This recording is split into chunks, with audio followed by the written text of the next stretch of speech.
महाराष्ट्राची सांस्कृतिक राजधानी व विद्येचे माहेरघर अर्थात पुणे आणि येथीलच सांगून नाही तर प्रत्यक्ष अनुभवातून कळणारी पुणेरी व्यक्ती सादर करीत आहे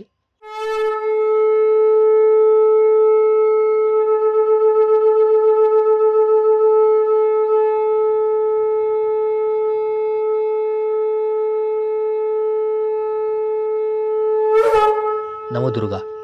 प्रवास तिचा. राजकारण हे फक्त पुरुष केंद्रित राहिलेले नसून आता महिलांचाही सहभाग तितकाच लक्षणीय आणि उल्लेखनीय आहे. समाजहिताचा निस्वार्थी विचार करणं आणि सतत माणसं जोडत राहणं हा दूरगामी विचार असणाऱ्या पर्वती विधानसभा मतदारसंघाच्या आमदार माधुरीताई मिसाळ यांचा प्रवास जाणून घेऊयात या व्हिडिओमार्फत.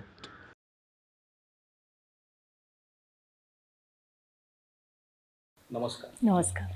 मला आपल्याला एक प्रश्न विचारायचा आहे की आपली जडणघडण ही कशी झाली. आपली फॅमिली बॅकग्राऊंड ही थोडीशी स्वातंत्र्य सैनिक होते आपले आजोबा. आमच्या घरामध्ये म्हणजे माझे आजोबा आणि आजोबांच्या बरोबर त्यांचे 3 भाऊ आणि माझे मोठे काका जे आत्ता 102 वर्षाचे असताना वारले, असे घरातलेच 5 जण हे सशस्त्र स्वातंत्र्य सैनिक होते. गॅझेटमध्ये त्यांची नावं आहेत आणि त्यामुळं काय झालं की घरामध्येच मला असं वाटतं की एक लढाऊ वृत्ती असेल ती माझ्यामध्ये आली. त्यांच्या विचारांचा कोणता पगडा तुमच्यावर? विचारांचा पगडा म्हणजे मी आजोबांना तर बघितलं नाही, पण माझे वडील पण त्या काळामध्ये मी बघेल की एक सामान्य माणूस होते, पण तरीसुद्धा कुठलाही अपमान कोणाचाही हे कधीही त्यांनी सहन केला नाही. अशा वेळेस ते चवताळून उठायचे आणि ती जी एक वृत्ती होती, स्वाभिमान जो होता, तो आम्हाला आयुष्यभराची मोठी कमाई आमच्या वडिलांकडनं आहे. तुमचं शाळा आणि कॉलेजमधलं जीवन कसं होतं? म्हणजे जसं नॉर्मल सगळ्यांचं असतं तसं. तेव्हा पण तुम्हाला असं कधी वाटलं का की भविष्यात आपण राजकारणात येऊ आणि एखाद्या मतदार संघाचं प्रतिनिधित्व करू? म्हणजे तुमचा प्रवास जो नगरसेवक ते आज आमदार म्हणून तुम्ही आहात, तर याची कुठेतरी झलक तुम्हाला तुमच्या शालेय किंवा कॉलेजमधल्या जीवनात अशी तुम्हाला? अजिबातच नाही. म्हणजे अजिबातच नाही. मी शालेय जीवनात असेल किंवा कॉलेज जीवनात असेल एक हुशार त्यावेळचे विद्यार्थ्यांच्या शब्दात म्हणजे एक गीक स्टुडंट होते. त्यामुळं असे स्टुडंट कधी राजकारणात येईल आणि काय करेल. आणि त्यावेळेस असं वातावरण असायचं की आजच्यासारखी ही रॅट रेस नव्हती. आम्ही मुलं जे काय समोर येईल ते एन्जॉय करायचो आणि आम्हाला वाटायचं की हेच छान आहे, हेच लाईफ आहे. त्यामुळे असं काही महत्त्वाकांक्षा आणि ह्याच्यामागे कधी असं धावलो नाही आम्ही त्यावेळेस. तुमचा राजकारणात हा प्रवेश कसा झाला? राजकारणात म्हणजे माझे मिस्टर होते हे जवळजवळ 87 पासून भारतीय जनता पार्टीमध्ये कार्यरत होते. मंडईसारखं जे ठिकाण जिथे तसंही त्यावेळेस पुण्यामध्ये भारतीय जनता पार्टी खूप काही होत नव्हतीच. त्या काळी ते राजकारणामध्ये आले आणि राजकारणात येण्याच्या आधी कॉलेजला असताना ते युनिव्हर्सिटी काउन्सिलचे चेअरमन झाले, ज्याला सगळे महाराष्ट्रातले कॉलेजचे UR मतदान करायचे. तर त्यामुळं राजकारणाची रंगीत तालीम त्यांची कॉलेजला झाली होती. नंतर ते राजकारणात आले आणि त्या पूर्ण भागामध्ये मंडई वगैरे अशा ठिकाणी दरवेळेस वेगळ्या ठिकाणून निवडणूक लढवून ते 4 वेळा निवडून आले. आणि त्यांच्या जाण्यानंतर, त्यांच्या आकस्मिक निधनानंतर मला राजकारणामध्ये यायला लागलं. कारण माझे दीर होते ज्यांना मला वाटत होतं की त्यांनी जावं त्याच्यानंतर राजकारणात, पण त्यांना त्यावेळेस 3रा मुलगा झाल्यामुळे ते जाऊ शकत नव्हते. आणि त्यावेळेस मी तसं बघितलं तर जबरदस्तीने राजकारणात आले. पहिल्यांदा तुम्ही जेव्हा राजकारणात प्रवेश केला तेव्हा तुम्ही म्हणलं की तुम्ही कॉलेजमध्ये खूप चांगला स्टुडंट होता. त्याच्यानंतर हा एकदम थोडासा जो हा प्रवास होता हा तुमचा म्हणजे ही वाट थोडी वेगळ्या वळणाची होती. जेव्हा तुम्ही राजकारणात प्रवेश केला तेव्हा कोणत्या कोणत्या गोष्टी तुम्हाला आत्मसात करायला लागल्या? तसं मला नवीन असं काही वाटलं नाही. कारण आमच्या घरामध्ये जर मी बघितलं सासरी, तर माझे सासरे कधी राजकारणात नव्हते, पण जवळजवळ आजूबाजूच्या सगळ्या मोहल्ल्यातले लोक प्रत्येक गोष्टीची तक्रार घेऊन त्यांच्याकडे यायचे. जनसंपर्क होता, माझ्या मिस्टरांचा जनसंपर्क होता. आणि आमचं घरच असं होतं की आओ जाओ घर तुम्हारा जसं म्हणतात. त्यामुळे असं वेगळं मला राजकारणात आल्यावर काही वाटलं नाही की आपण काही वेगळं करतोय. समोर येईल त्या माणसाचं काम करणं आणि तो आपल्याशी जोडून घेणं एवढंच त्यावेळेस डोक्यात होतं. म्हणजे तुम्ही तुमच्या घरून जे बाळकडून जे तुम्हाला मिळालं, निस्वार्थ सेवा करायची, फळाची अपेक्षा काही करायची नाही, हे तत्व घेऊन तुम्ही पुढे गेला आणि त्याच्या याने केलं. पहिल्यांदा तुम्ही जेव्हा नगरसेवक झाला तेव्हा तुमच्या भावना काय होत्या? तुम्ही ज्या प्रकारची कार्य केली ही सर्वश्रुत आहे, पण जेव्हा झाला तेव्हा तुम्ही असे कोणते निर्णय घेतले की ज्याचा जनमानसात खूप चांगला परिणाम आला? मी आले निवडून जो भाग होता, जे आता तुम्ही म्हणताय की मेन पुण्याची सिटी म्हणजे मंडई, तुळशीबाग, सगळा अतिशय गजबजलेला भाग, व्यापारी, छोटे छोटे वाडे, ह्या सगळ्या ह्याच्यामध्ये प्रॉब्लेम्स खूप छोटे छोटे होते, पण मी बघितलं होतं की असे खूप ह्यांनी प्रकर्षाने ते सॉल्व पण केले गेले नव्हते. म्हणजे माझ्या काळामध्ये जेव्हा मंडईचा मोठा वाहनतळ मी केला त्यावेळेस, तो पुण्यातला पहिला एवढा मोठा वाहनतळ त्या काळात माझ्या काळामध्ये झाला. किंवा तुळशीबागेचं जे त्यावेळेस तुळशीबाग ही ऑलमोस्ट कोर्टाकडनं उठवली गेली होती आणि मला आठवते मी त्यावेळेस तुळशीबागेतल्या लोकांसाठी हायकोर्ट जज स्वतः पाहणीला आणले होते की त्यांनी ते बघावं आणि एक जगण्याचा हक्क जो असतो तो नाकारला जाऊ नये. तर त्यामुळे अशा सगळ्या एरियात काम केल्यामुळं मला वाटतं की आपण म्हणतो की मंडई ही युनिव्हर्सिटी आहे. तर तिथे मला सगळ्या प्रकारचे लोक भेटले, शिकायला मिळालं आणि खूप संबंधित अजून पण सगळेजण आहेत. आज तुम्ही आमदार आहात, हा म्हणजे खरं तर राजकारणातला प्रवास हा सुकर नसतो. बऱ्याच वेळा तुम्हाला विरोध पण तसेच होतात राजकारणातला, आणि एक स्त्री राजकारणात येते म्हणजे इंदिरा गांधींपासून आपण जर बघितलं पंतप्रधान होत्या, पण नंतर ही स्त्री ही चूल मूल, त्याच्यानंतर ही थोडी संकल्पना बदलत आज स्त्री देशाची राष्ट्रपती आहे. पण तुम्ही नगरसेवक ते आमदार हा प्रवास होता ना, तुम्हाला अजून कोणत्या गोष्टींचा सामना करायला लागला? नाही, राजकारणात आहे किंवा कुठे पण असेल, महिलेला एक गोष्टीचा सामना नेहमी करायला लागतो की प्रत्येक गोष्ट ही महिलेला प्रूव्ह करायला लागते. जसं तुम्ही समजा एखादा नगरसेवक निवडून आला तर लोक असं म्हणत नाही की अरे हा कसं काम करतोय बघू, पण एक महिला निवडून आली तर ती पहिल्यांदा बघतात की हा कशी काम करते बघू. तिला प्रूव्ह करायला लागतं प्रत्येक गोष्ट. इव्हन संघटनेमध्ये पण कधीही मोठी पदं महिलेला देत नाहीत, त्याला प्रूव्ह करायला, अरे हा आता 10 वर्ष काम करतात ना, आता बहुतेक दिलं पाहिजे. किंवा इतर सुद्धा कामं घेऊन येणारे पण नागरिक असतात, ते पहिल्यांदा महिलेकडे काम घेऊन जायला खूप बिचकतात. ते बघतात की अरे महिलेचे कोणी नवरा काम करतोय का, दीर करतोय का, कोणी भाऊ आहे का, कोणी मुलगा आहे का, ते पहिलं हे शोधतात.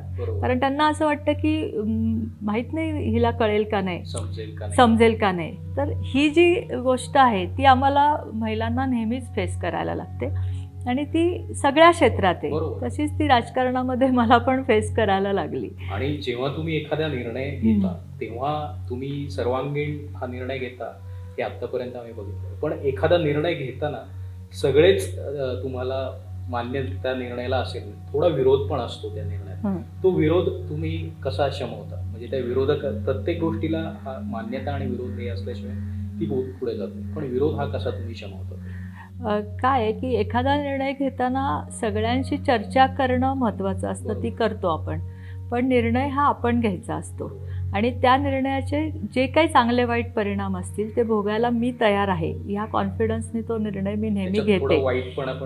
थोडा वाईटपणा येतो, पण मी बघितलंय की कधी कधी मी घेतलेले निर्णय जेव्हा भविष्यामध्ये त्याचा फायदा दिसतो त्यावेळेस जे लोक अपोज करत होते, विरोधात होते, ते सुद्धा मान्य करतात की नाही ताईंनी घेतलेला निर्णय बरोबर होता म्हणून. तेव्हा मग मला वाटतं की माझं हे काहीतरी यश आहे. आमदार असताना तुम्हाला बऱ्याच गोष्टींचा त्याग करायला लागला असेल, म्हणजे अगदी काही घरगुती समारंभ असतील नातेवाईकांचे, पण या कामामुळे तुम्हाला जाता येत नसेल. सो हा त्याग आणि जो आहे तो कोणत्या प्रकारचा होता आणि तो त्याग करताना तुमच्या याच्यात भावना काय होती, मनातली भावना काय होती? काय झालं की मी ज्या परिस्थितीत राजकारणामध्ये आले तर परिस्थिती इतकी वाईट आणि इतकी गंभीर होती की मला माझे मुलं पुण्यात ठेवणं त्यावेळेस शक्य नव्हतं. आणि फॅमिली म्हणाल तर माझ्या घरात आम्ही बहिणीच आहोत, जावा आणि आमच्या बहीण भाऊ माझे दीर, आमचं बॉन्डिंग खूप चांगलं होतं. त्या काळामध्ये त्यांनी ॲज अ फॅमिली ते जर सपोर्टिंग नसते तर मी हे सगळं करू शकले नसते. तर त्यामुळे फॅमिलीनी कधी माझ्याकडनं अपेक्षाच केली नाही की मला कुठे असा गिल्टीनेस यावा की मी फॅमिलीला वेळ देऊ शकत नाही. आणि दुसरी गोष्ट, त्यामुळं मी पण असं लक्षात ठेवलं की जिथे देता येईल तिथे आपण फॅमिलीला पहिली प्रायोरिटी द्यायला पाहिजे. कारण फॅमिली पहिली येते, ते नसेल तर आपण पुढचं काही यश संपादित करू शकत नाही. कारण आज एक आमदार म्हणून एक तुमचं कुटुंब वास्तविक पाहता खूप मोठं आहे आणि एक कुटुंब तुमचं आहे ते पण तुम्ही बॅलन्स करता. तुमच्यावर कोणत्या राजकारण्यांचा किंवा तुमच्यावर कोणत्या व्यक्तींचा प्रभाव आहे की माझ्यावर जर व्यक्तींचा प्रभाव जर म्हणलात म्हणजे माझ्या बाबतीमध्ये, तर मी माझ्या वडिलांचं म्हणेल आणि माझ्या सासऱ्यांचा म्हणेल. ते दोघांचं कॉम्बिनेशनचं इतकं वेगळं होतं की त्यांचा प्रभाव आजतागायत माझ्यावर आहे. दुसरं माझ्या नवऱ्याचा, म्हणजे मी त्यांच्यासारखा माणूस अजूनही मला शोधून सापडत नाही. म्हणजे मी एक बायको म्हणून नाही सांगत, पण ज्या पद्धतीने ते काम करायचे किंवा ज्या पद्धतीने त्यांना लोकांविषयीची दया होती ना, तशी दया मला आता एवढी कोणाच्यात दिसत नाही. आणि जर राजकारणातलं म्हणाल तर माझी 2 व्यक्तिमत्व आहे की ज्यांच्याकडे बघून मी राजकारण शिकले आणि आजही मला असं वाटतं की आपण त्यांच्यासारखं बनलं पाहिजे. एक अटल बिहारी वाजपेयी आणि दुसरे गोपीनाथजी मुंडे. 2 व्यक्तींचा अतिशय मोठा प्रभाव माझ्यावर आहे. कधी तुमचा संवाद अटलजींशी? अटलजी म्हणजे हा खूप एका लेखकांच्या भाषेत बोलायचं झालं तर हा माणूस खूप वेगवेगळ्या प्रकारचा त्याला आयांग होता. कविता, त्याच्यानंतर थोडंसं वाचन आणि वक्तृत्व हे त्यांचं खूप मेन होतं आणि डेडिकेशन. अटलजींचं नाव घेतलं तरी आपल्या चेहऱ्यावर एक हास्य पण येतं. मला आठवतंय की जेव्हा अटलजी पंतप्रधान झाले आणि एक बँकेच्या छोट्या कार्यक्रमाला त्यांनी यायचं कबूल केलं, त्यावेळेस माझे मिस्टर होते आणि बँकेत ते आले आणि कार्यक्रम झाला, त्यांचं जेवण झालं आणि त्यांना चेक दिला बँकेने.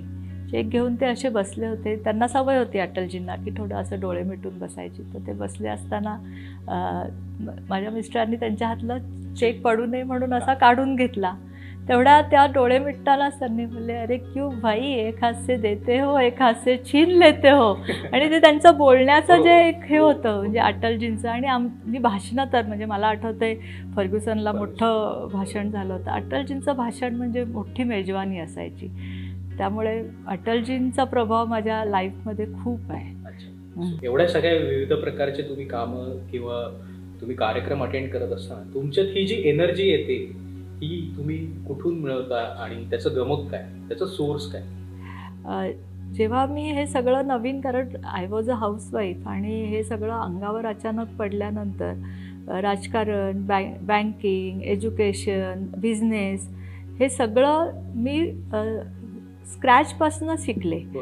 त्यामुळं तेव्हापासून ही काम करायची सवय लागली. कारण एखादी गोष्ट स्क्रॅचपासून शिकून ती पुढं न्यायची असेल तर त्याला खूप कष्ट लागतात. तर त्यामुळं ती काम करण्याची एक सवय पडली. त्यावेळेस 13-13, 14-14 तास काम करायचे. आणि आता असं वाटतं की ते काम हीच माझी एनर्जी आहे. आणि त्याच्यामध्ये हे सगळं करण्यासाठीचा तेव्हाचा जो फोर्स माझा होता की मला नेहमी वाटायचं की तेव्हा नवीन सगळे म्हणायचे की नाही सतीश असं, सतीश असं. मला असं वाटायचं की हे जे त्याचं नाव आहे हे मी कुठंतरी घालवेन, तर ते घालवलं नाही गेलं पाहिजे. उलटं अजून उंचीवर नेता आलं पाहिजे की बाबा बघा सतीशच्या पश्चामध्ये ह्याने कधी घर खाली येऊन नाही दिलं. ही जी एक माझ्या मागे एक हे होती ना, तर ती मला एनर्जी देऊन जाते, अजूनही देते. आणि कामच माझी एनर्जी आहे.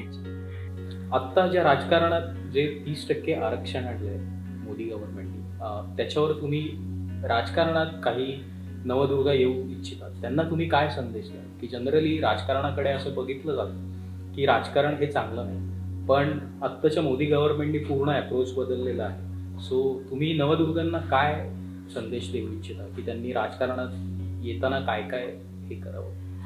म्हणजे आता तुम्ही बघता की स्थानिक स्वराज्य संस्था ग्रामपंचायतीपर्यंत हे 50%चं आरक्षण ऑलरेडी महिलांना आहे. आता जे हे आरक्षण आलं हे विधानसभा आणि लोकसभासाठी हे आरक्षण आत्ता लागू झालं, जे लागू होईल 29 पासून. महिलांना मी आव्हान करेल की राजकारण हे क्षेत्र काही जसं बाहेरनं दिसतं तसं काही वाईट वेगळं असं काही नाही आहे. जसं आपण एखाद्या कॉर्पोरेट कंपनीमध्ये पण काम करताना जे आपल्याला जे पण फेस करायला लागतं तेच इथे पण फेस करायला लागतं. त्यामुळे प्रत्येक क्षेत्रामध्ये सेम गोष्टी आहेत, फक्त आपल्यावर असतं की आपण ते कशा पद्धतीने हे हँडल करतो.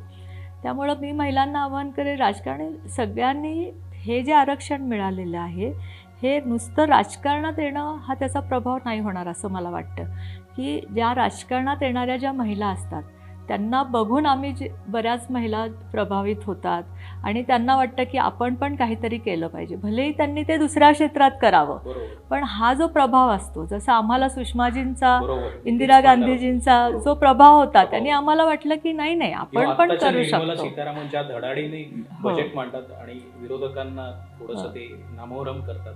निर्मला सीतारामन जी असतील, स्मृतीजी असतील इराणी, आणि आम्ही त्यांच्याकडे बघून प्रभावित होतो की ह्या जर करू शकतात तर वाय नॉट आय. तर हे सुद्धा बऱ्याच महिला प्रभावित होतील ह्या आरक्षणामुळे आणि हा मोठं यश असेल. महिला तशाही सगळ्या क्षेत्रामध्ये येत आहेत आणि जसं मी म्हणलं तसं त्यांना प्रूव्ह करायला लागतंय आणि त्या प्रूव्ह करतायत, प्रत्येक क्षेत्रात प्रूव्ह करतायत. धन्यवाद. अतिशय व्यस्त वेळापत्रकातून तुम्ही आम्हाला जो वेळ दिला त्याबद्दल, आणि आम्ही आपले कायम ऋणी राहू आणि ईश्वर तुम्हाला अशीच प्रगती आणि उंच उंच शिखरावर तुम्ही जात राहू ही ईश्वरचरणी सदिच्छा. धन्यवाद.